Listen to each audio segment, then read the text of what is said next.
Thank you very much, Mr. Brigden, for that very in-depth and clear examination of the facts before us this afternoon. We have three speakers, and all three are speaking against the application. Mr. Alan Griffey, Miss Cordelia Law, and Mr. Paul Fraser. Would you like to come to the table?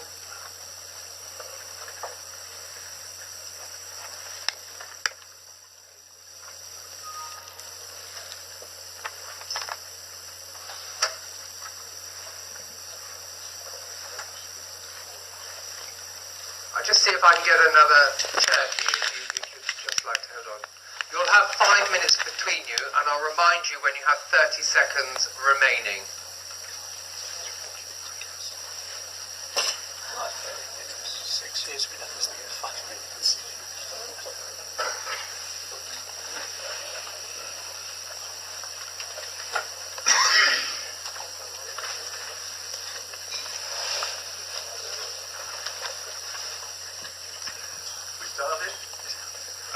Chairman, council officers, councillors.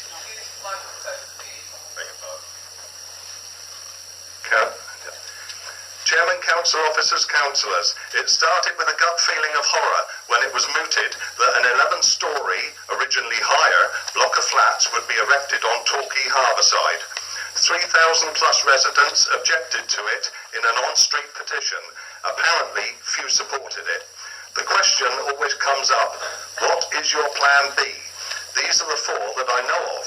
The Torquay Pavilion Trust would like to take it over and refurbish it as it stands.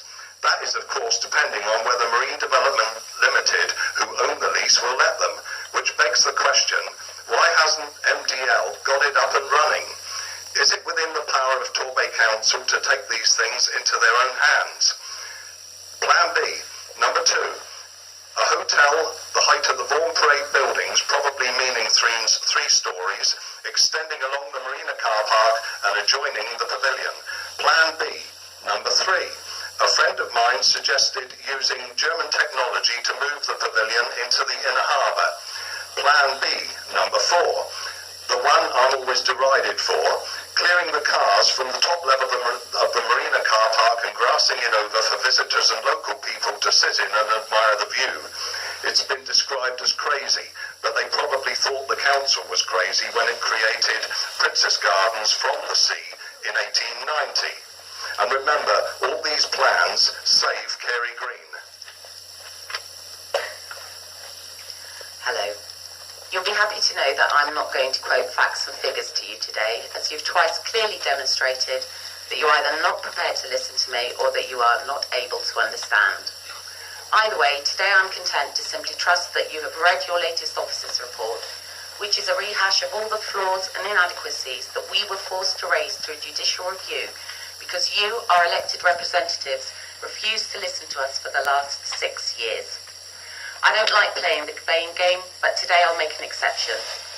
The blame for making an unlawful decision not once, but twice, and for twice failing to take any notice of anything other than that you wanted to see and hear, lies fairly and squarely with you, who should have had an open mind and yet didn't. And I'm not alone in my concerns about your unsound decisions and the tens of thousands of pounds that you have cost this town as a result.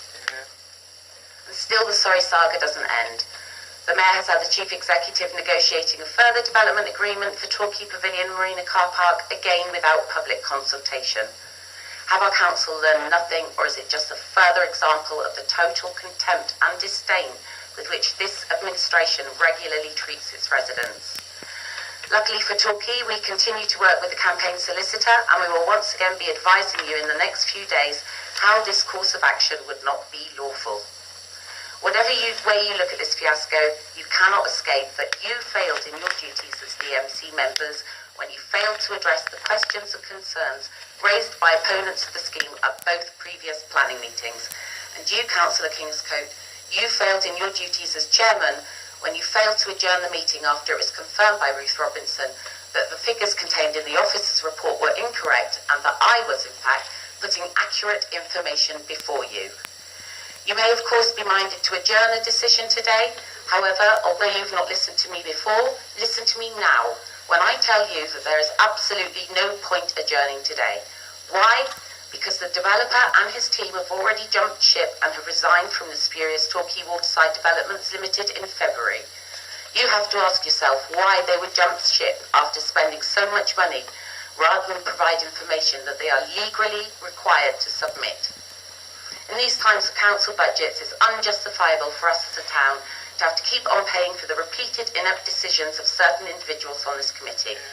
When you reject this application today, as you must do to avoid wasting even more of our money, we would expect you, who have twice given this application unlawful approval, to offer your profound apologies to the community that you have failed, and then to finally do the honourable thing and directly after this meeting resign.